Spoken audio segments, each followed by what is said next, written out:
ஆரோக்கியமும் அறுசுவையும் சங்கமிக்கும் மாபெரும் FMCG Expo and Food Bazaar 2025 நாள் டிசம்பர் 26, 27 மற்றும் 28 தேதிகளில். இடம் சென்னை ட்ரேட் சென்டர் நந்தம்பாக்கம். அனைவரும் வருக. அனுமதி இலவசம். VIT Engineering Entrance Examination 2026. Applications live now. Visit vit.vit.ac.in. பீகாரிலே தேசிய ஜனநாயக கூட்டணி ஆட்சி அமைத்தது. அங்கு 65 லட்சம் பேர் வாக்காளர் நீக்கப்பட்டார்கள். தேர்தல் வந்தது. என்ன நடைபெற்றது? 243 தொகுதிகளில் 202 தொகுதிகளில் தேசிய ஜனநாயக கூட்டணி வென்று ஆட்சி அமைத்தது. இப்பொழுது பீகாருடைய காத்து இப்ப தமிழ்நாட்டுக்கு வீச போகுது. பீகாருடைய காத்து தமிழ்நாட்டிற்கு வீச போகும். 234 தொகுதிகளில் 200 இடங்களுக்கு மேலாக தேசிய ஜனநாயக கூட்டணி ஆட்சி அமைக்கும் என்பதை உறுதியாக நான் சொல்லுகிறேன். பாரதிய ஜனதா கட்சி ஊழல் இல்லாத கட்சி. பாரத நரேந்திர மோடி மீதும் உள்துறை அமைச்சர் அமித்ஷா அவர்கள் மீதும் எந்த அமைச்சர்கள் மீது சிறு ஊழல் குற்றச்சாட்டு சொல்ல முடியுமா உங்களால்? நாங்கள் சொல்ல முடியும். உங்களை பார்த்து 17 அமைச்சர்கள் மீது ஊழல் குற்றச்சாட்டு வழக்கு இருக்கிறது. இடி வழக்கு இருக்கிறது. என்போர்ஸ்மெண்ட் உங்களோட வழக்கு போட்டிருக்கிறது. ஒழுங்காக நீதிமன்றம் நடைபெற்றால், வழக்குகள் ஒழுங்காக நடைபெற்றால் 17 அமைச்சர்கள் உள்ளே போவது உறுதி. அதை நான் இந்த நாடு பார்க்க போகிறேன். பாரதிய ஜனதா கட்சி ஜனசங்கம் உருவான காலத்திலிருந்து உருவான இடம். மதிப்புக்குரிய ஷாம் பிரகாஷ் முகர்ஜி, அடல் பிகாரி வாஜ்பாய், லால் கிருஷ்ண அத்வானி அவர்கள் வழி நடத்திய கட்சி பாரதிய ஜனதா கட்சி. அனைத்து இந்திய அண்ணா திராவிட முன்னேற்ற கழகம் புரட்சித் தலைவர் எம்ஜிஆரால் உருவாக்கப்பட்ட அற்புதமான இயக்கம். வாழ்ந்தவர் கோடி, மறைந்தவர் கோடி, மக்கள் மனதில் வாழ்கின்ற மாபெரும் தலைவர் எம்ஜிஆர் உருவாக்கிய அற்புதமான இயக்கம் அதிமுக. இன்றைக்கு 2 கட்சிகளும் ஒன்றாக இணைந்திருக்கிறது. பாராளுமன்றத்தில் ஒன்றாக இணைந்திருந்தால் 39 இடங்களுக்கு 32 இடங்களில் வெற்றி பெற்றிருக்கும். 32 இடங்களில் வெற்றி பெற்றிருக்கும். சரி, நடந்தவை நடந்தவாக இருக்கட்டும்.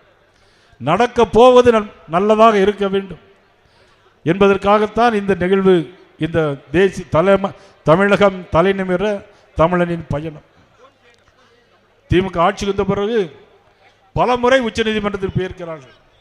இன்றைக்கு எக்கனாமிக்ஸ் டைம்ஸ் என்ற பத்திரிகையில் இன்னைக்கு திமுகவை கிளின்னு கிழிச்சிருக்கிறான்.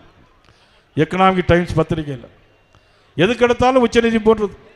நீட் தேர்வு, அனிதா ஒரு பொண்ணு இறந்த பிறகு ஆட்சி இது பண்ணார்கள். ஆனால் நீட் தேர்வு உச்ச நீதிமன்றம் போனது, வழக்கு திருப்பி வந்திருக்கிறது. வக்ஃபோர்டு கமிட்டி கேஸுக்கு போனாங்க உச்ச நீதிமன்றத்திற்கு, ஒன்றும் நடக்கலை. இன்னைக்கு திமுக திருப்பி வந்திருக்கிறது.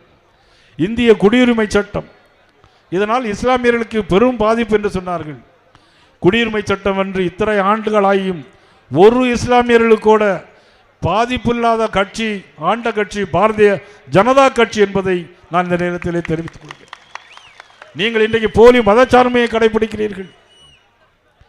கிறிஸ்துமஸ் விழா நேற்று, இன்று நாங்களும் கிறிஸ்துமஸுக்கு வாழ்த்து சொல்லுகிறோம். நேற்று கிருஷ்ணகிரியில் நாங்கள் போகும்போது ஒரு சர்ச்சில் இறங்கி எங்களுக்கு கேக் கொடுத்தார்கள். நாங்கள் அவர்கள் வாழ்த்து சொன்னோம். நான் ஜெருசலேம் போயிருக்கிறேன், பெத்லகேம் போயிருக்கிறேன், மெக்காவுக்கு அருகில் இருக்கிற ஜித்தா நகர் வரையிலும் போயிருக்கிறேன். மெக்காவில் முஸ்லீம் அல்லாதவர்கள் போக முடியாது, போகக்கூடாது. ஆனால் 10 கிலோமீட்டர் இங்கே ஒரு இடம் இருக்கிற அதுவரையிலும் நான் போயிருக்கிறேன். ஆனால் நாங்கள் உண்மையான மதச்சார்பின்மையை கடைபிடிக்கிறோமா? நீங்கள் போலி மதச்சார்பின்மையை கடைபிடிக்கிறீர்களா? தீபாவளிக்கு வாழ்த்து சொல்ல தயாரா? நம்முடைய முதலமைச்சர் தீபாவளிக்கு வாழ்த்து சொல்லுவாரா? சொல்ல மாட்டார். இப்படிதான் அவருடைய ஆட்சி இருந்திருக்கு. சார், இப்போ நான் பேசினேன், அதை எடுத்து உச்சநீதிமன்றம் போனார்கள். திருப்பரங்குன்றம் வழக்கு உயர்நீதிமன்றத்துக்கு போனார்கள். இன்னைக்கு வந்திருக்கிறது. இதெல்லாம் இன்றைக்கி எக்கனாமிக்ஸ் டைம்ஸ் பத்திரிகையில் இன்னைக்கு பார்த்தீங்கன்னா, பத்திரிகையில் இந்த பத்திரிகையை பார்த்தீங்கன்னா எக்கனாமிக்ஸ் டைம்ஸில் எத்தனை முறை உச்சநீதிமன்றத்திற்கு போய் வழக்கு திரும்பி வந்திருக்கிறது என்பதை நீ பார்க்கலாம். அதே மாதிரி தான் திருப்பரங்குன்றத்திலே பூர்ணச்சந்திரன் அவன் இறந்து போனது ஒரு அமாவாசை தினம். ஒரு பூர்ணச்சந்திரன் அமாவாசையில் மனம் உழன்று திருப்பரங்குன்றத்தில் தீபம் ஏற்ற முடியவில்லையே. திருவண்ணாமலை நாம் எவ்வளவு சுதந்திரமாக ஏற்றுகிறோம். ஒரு திமுக குடும்பத்தைச் சேர்ந்தவர் அவர் தன்னுடைய உடலிலே தீ வைத்து திருப்பரங்குன்றத்தில் போய் அங்கே கோயில் முன்னால் போய் இறந்தால் புனிதம் கெட்டுவிடும் என்பதை உணர்ந்து கடவுள் மறுப்பு கொள்ளையில் உள்ள பெரியாருடைய முன்னாலேயே போய் தன்னுடைய உடலை மாய்த்து கொண்ட அந்த மாவீரன் தீபத்தூண் பூரணச்சந்திரன் அவனுடைய ஆவி நிச்சயமாக இவளையெல்லாம் சும்மா விடாது.